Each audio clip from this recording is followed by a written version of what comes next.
بسم اللہ الرحمن الرحیم۔ السلام علیکم پیارے دوستو، امید کرتے ہیں آپ سب ٹھیک ہوں گے۔ اللہ تعالیٰ سے دعا ہے کہ اگر آپ میں سے کوئی بیمار ہے، اللہ پاک آپ کو شفا عطا فرمائے، اللہ پاک ہر غم اور ہر پریشانیوں سے آپ کو بچائے۔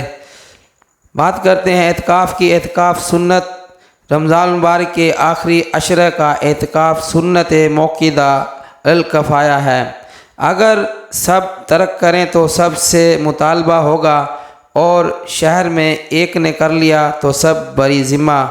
اس اعتکاف میں یہ ضروری ہے کہ رمضان المبارک کی 20ویں تاریخ کو غروب آفتاب سے پہلے مسجد کے اندر بانیت اعتکاف موجود ہوں، اور 29 کے چاند کے بعد یا 30 کے غروب آفتاب کے بعد مسجد سے باہر نکلیں۔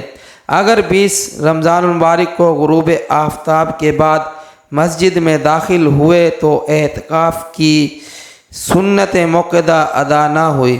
اعتکاف کی نیت اس طرح کیجیے: میں اللہ عز و جل کی رضا کے لیے رمضان المبارک کے آخری عشرہ کے سنت اعتکاف کی نیت کرتا ہوں۔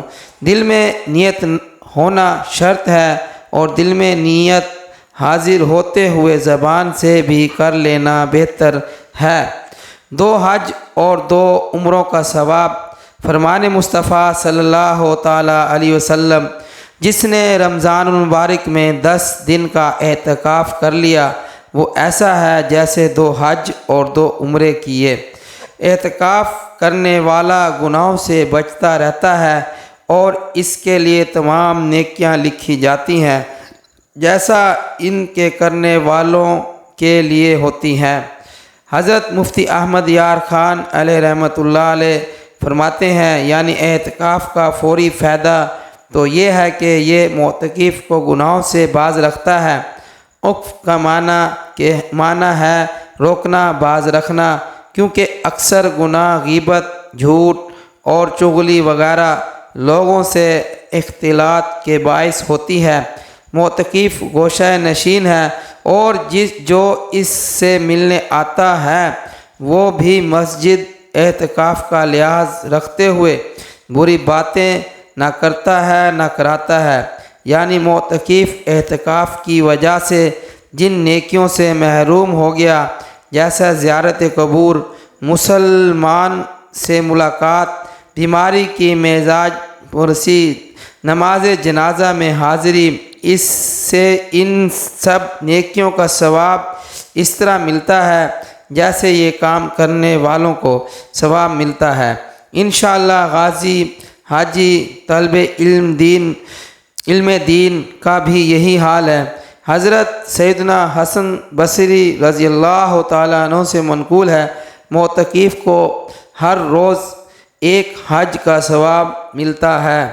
مسجد میں اللہ عز و جل کی رضا کے لیے بانیت اعتکاف ٹھہرنا اعتکاف ہے۔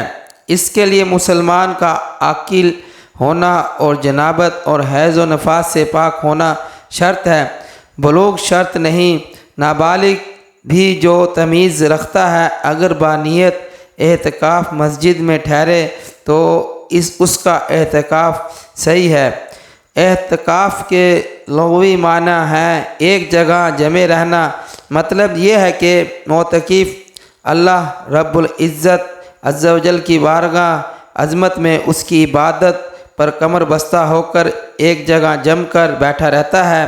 اس کے یہی دھن ہوتی ہے کہ کسی طرح اس کا پروردگار عز و جل اس سے راضی ہو جائے۔ حضرت سیدنا عطا خراسانی رحمۃ اللہ علیہ فرماتے ہیں، معتکف کی مثال اس شخص کی سی ہے جو اللہ عز و جل کے در پر آ پڑا ہو اور یہ کہہ رہا ہو، یا اللہ عز و جل، جب تک تو میری مغفرت نہیں فرما دے گا میں یہاں سے نہیں ٹلوں گا۔ اللہ سے دعا ہے کہ جو کچھ سنا اس پہ عمل کرنے کی توفیق عطا فرمائے، آمین۔